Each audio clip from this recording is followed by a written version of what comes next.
Seductive technology, connecting, engaging and interacting.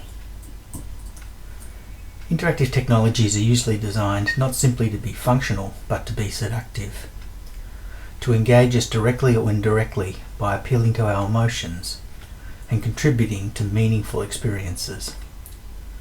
Often these seductive features are desirable attributes of the technologies we create. That's when they're pleasant to use and they add value to our lives. However, at scale or in excess, these same attractive attributes can also be distracting, or they might lead to negative consequences. It's informative to explore how we design for emotion and meaning, and to consider the broader socio-cultural impacts of seductive technologies and how to avoid obsessive or destructive behaviours. It almost goes without saying that if you enjoy interacting with something, that is, if the experience is pleasurable, then the design is appealing to your emotions. Emotions are many and varied. Happiness is an emotion, as is sadness. Excitement and delight are emotions, but so are grief, fear and discomfort. Any of these or other emotions may arise as we're interacting with or through technologies. As creators of interactive experiences, we need to make sure that we take account of likely emotional responses and deliberately plan for them. When emotional design is discussed, it's typically discussed in terms of beauty, how things look, and maybe how they feel or sound. Products are designed to make a statement about style, to look and feel good, and make their owners very proud of owning them. For example, the re-released Mini car is small and zippy with classic yet sleek styling, and as you drive it, the agile feeling is because of the handling. The Banana keyboard is a microelectronic project. It's always fun to play with and it's very popular as a result. But it would never be considered pretty. Its emotional value arises from the tactile experience of playing with it and the novelty of apparently getting sonic responses from everyday pieces of fruit. As a way of taking account of the different approaches to emotional design, Donald Norman, in his book titled Emotional Design, outlines 3 different approaches. The first is visceral design, that concerns itself with the appearance of things. The second is behavioural design, which has to do with functionality, automation, effectiveness and usability. Thirdly, he talks about reflective design, which covers the rationalisation and intellectualisation of a product. Is a product really good value for money? Does it make me more productive? Does its construction and function align with my values and intentions? As this taxonomy reveals, emotion plays a more significant role in interactive media than simply being pretty, fun and usable. The field of affective computing explores the psychological impact of interacting with technologies.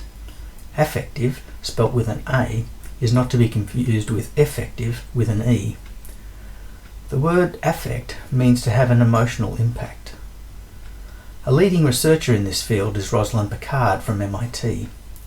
Her group's research examines human emotions, in particular how these can be influenced and identified by machines through monitoring sensors and facial recognition. Researchers also explore the ways in which machines can convey emotion, including robotic expression and giving machines a personality. Much of the research into affective computing is becoming mainstreamed in products like wristbands for exercise and smartwatches.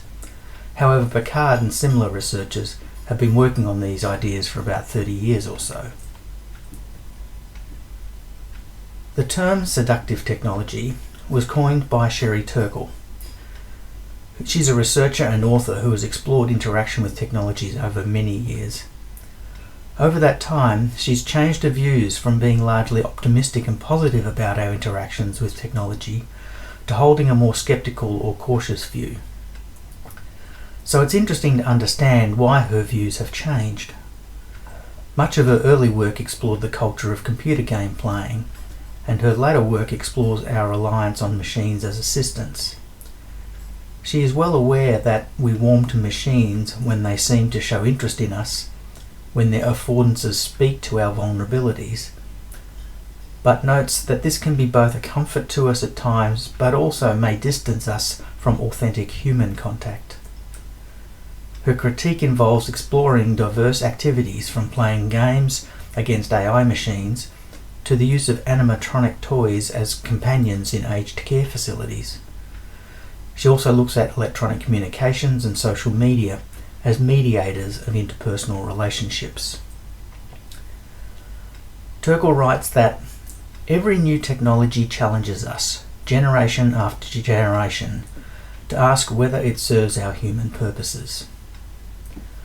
This is getting to the heart of meaningfulness in our interactions with technologies, that our experiences reinforce something that we value, that we're not just doing trivial things, or worse, that we're not doing things which are going to harm us or others. Her message is to make sure that we consider human purposes, that we take a human-centered approach to design that is focused on user needs and desires. As Turkle puts it, we have to find a way to live with seductive technology and make it work for our purposes. When technology is designed to be seductive, it can entice us to be involved with it. This may result in positive engagement, but there are also many stories of people being socially disengaged through playing computer games for hours and hours on end, or experiencing loss of intimacy when replacing in-person relationships with social media interactions. Finally, the message from these researchers is that the way people feel during their interactions and what they take away from the interactions are an important design consideration. As we're designing these experiences, and as we're making and building them, we need to take account of the emotional and meaningful experiences that people are going to have when they interact with them. By doing that, we'll make sure that we create projects that work really well and that operate meaningfully in the world.